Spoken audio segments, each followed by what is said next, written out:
یوں کہہ لیں بس وقت گزاری اور ساتھ رہنے کے لیے ہم نے شادی کی تھی۔ میں اپنی بیٹیوں کو بھول گیا، نہ کبھی بیٹیوں کا حال پوچھا، نہ اقصیٰ کی خبر لی، ماں کو بھی بھول گیا۔ ہر رشتے سے میں گناہوں میں ڈوبا ہوا تھا۔ اقصیٰ پڑھی لکھی تھی، دامن میں 3 بیٹیاں، سامنے اندھیرا تھا۔ عاقب کی ماں بھی ساتھ تھی۔ سب کچھ اچانک ہی تو ہوا تھا۔ بیٹیاں پوچھ رہی تھیں، امی آپ کیوں رو رہی ہیں؟ اقصیٰ نے بیٹیوں کو سینے سے لگایا۔ کچھ نہیں میری بچی۔ چھوٹی بیٹی نے پوچھا، پاپا کہاں گئے ہیں؟ اقصیٰ کیا بتاتی، بس رو کر چپ ہو جاتی۔ نہ میکے میں کوئی ساتھ دینے والا تھا اور نہ ہی سسرال میں۔ 3 بیٹیاں، یہ سفر کہاں آسان تھا۔ دن گزرنے لگے۔ زندہ رہنے کے لیے کھانا پینا اور ضرورت کی چیزیں چاہیے تھیں۔ عاقب کی ماں نے کہا، اقصیٰ بیٹی، یہ گھر میرے نام ہے، میں تمہارے نام کرنا چاہتی ہوں۔ میرا بیٹا میرے لیے اب مر چکا ہے۔ کچھ ہمدرد لوگوں نے کچھ دن تو زکوٰۃ اور خیرات دی، لیکن بھلا سہارا کوئی زندگی بھر یوں تو نہیں بنتا سوائے اللہ تعالیٰ کے۔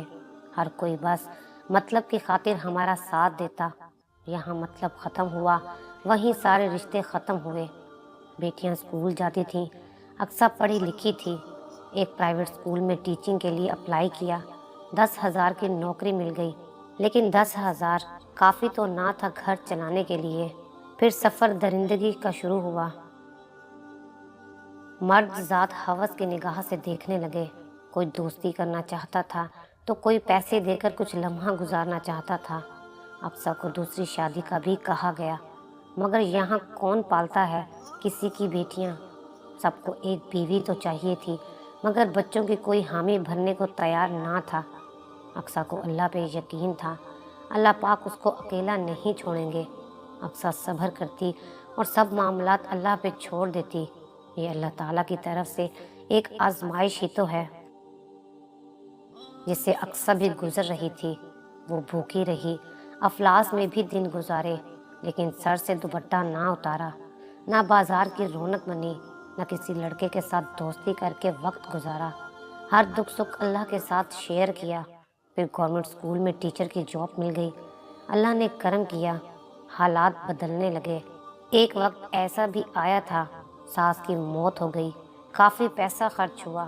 ساس کے جانے کے بعد گھر میں بھوک نے ڈیرا ڈال لیا۔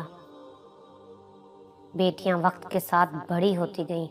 اقصیٰ کپڑے سلائی، بچوں کو ٹیوشن اور اسکول میں ٹیچنگ سب کچھ کرنے لگی۔ اللہ نے اپنی رحمت کا سایہ سر پہ قائم رکھا۔ بڑی بیٹی ہانیہ پڑھائی میں کافی اچھی تھی، وہ میڈیکل میں چلی گئی۔ چھوٹی دونوں اکاؤنٹنٹ کرنے لگیں۔ معاشرے کی آنکھ میں آنکھ ملا کر ایک باحیا مسلمان عورت بن کر حالات کا مقابلہ کرتی رہی۔ اقصیٰ نے کسی کے سامنے ہاتھ پھیلایا، نہ بھیک مانگی۔ جب عاقب جیسے جاہل ہم سفر ہاتھ چھوڑ جائیں تو رونا نہیں چاہیے، بلکہ اللہ تعالیٰ کا شکر ادا کرنا چاہیے کہ ایسے بدبخت مرد سے اللہ نے بچا لیا۔ آج جو عورت یہ کہہ کر فحاشی پھیلاتی ہے کہ پیٹ کی خاطر کر رہی ہوں، کیا اللہ پہ یقین نہیں رہا؟ کیا اللہ نہیں دیکھ رہا تھا آپ کو؟ کیا آپ نے نہیں پڑھا تھا؟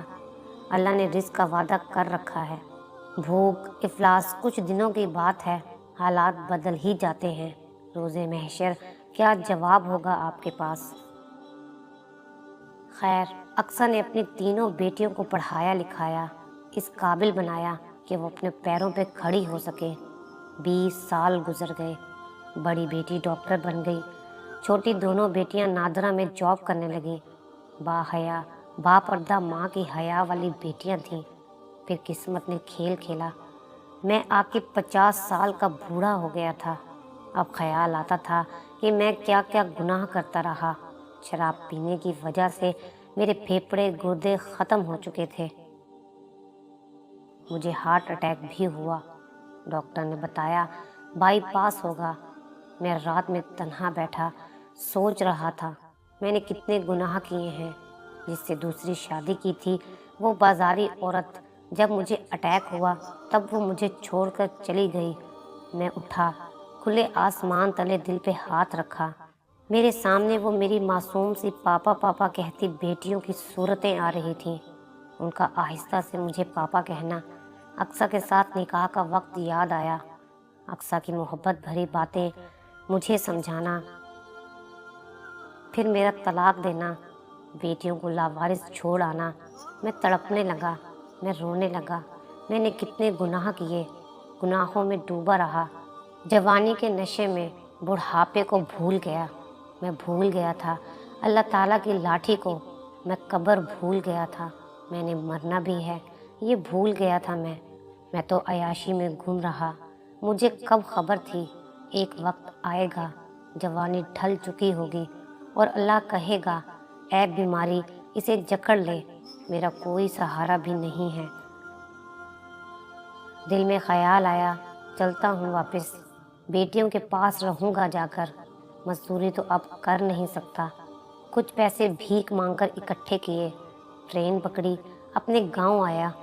20 سال گزر چکے تھے، گاؤں بدل چکا تھا، میرے ہم عمر سب بوڑھے ہو چکے تھے، کچھ دنیا سے کوچ کر گئے تھے۔ میں اپنے گھر کے سامنے گیا، وہاں بڑی کوٹھی بن چکی تھی، گھر دلہن کی طرح سجا ہوا تھا۔ معلوم ہوا آج میری بڑی بیٹی کی شادی ہے، بارات آنے والی تھی۔ میں بھکاریوں کے ساتھ وہیں بیٹھ گیا۔ میں نے دیکھا اقصیٰ گلابی سا سوٹ پہنے کھڑی تھی، ساتھ میری تینوں بیٹیاں۔ مجھے بھلا کون پہچانتا، بوڑھا ہو چکا تھا، داڑھی بڑی ہوئی تھی۔ دل چاہا جا کر بیٹیوں کو سینے سے لگا لوں، لیکن سامنے کیسے جاؤں؟ میں نے باپ ہونے کا آخر کون سا فرض نبھایا؟ بارات آ گئی، نکاح ہوا، میں نے باہر بیٹھے فقیروں میں بیٹھ کر کھانا کھایا، آنکھوں میں آنسو تھے۔ بیٹی رخصت ہو رہی تھی، دل تڑپ رہا تھا۔ میں اس بھیڑ میں بہت قریب چلا گیا، ہانیہ میری بیٹی میرے سامنے تھی۔ میرا دل چاہا سینے سے لگا لوں، میں چیخ چیخ کر رونا چاہتا تھا۔ اس بھیڑ میں اقصیٰ کی نظر مجھ پہ پڑ گئی، بوڑھی ہو چکی تھی۔ اقصیٰ پہلی نظر میں مجھے پہچان گئی تھی، میری آنکھوں میں آنسو تھے۔ اقصیٰ مجھے آواز دینے لگی، میں نے ہاتھ جوڑ کر معافی مانگنے کا اشارہ کیا اور بوجھل قدموں سے واپسی کی جانب لوٹنے لگا۔ میں نے اپنی زندگی کو خود جہنم بنایا تھا۔ میں مرد ہوں تو بہت طاقتور، لیکن واحد لا شریک کو بھول گیا تھا۔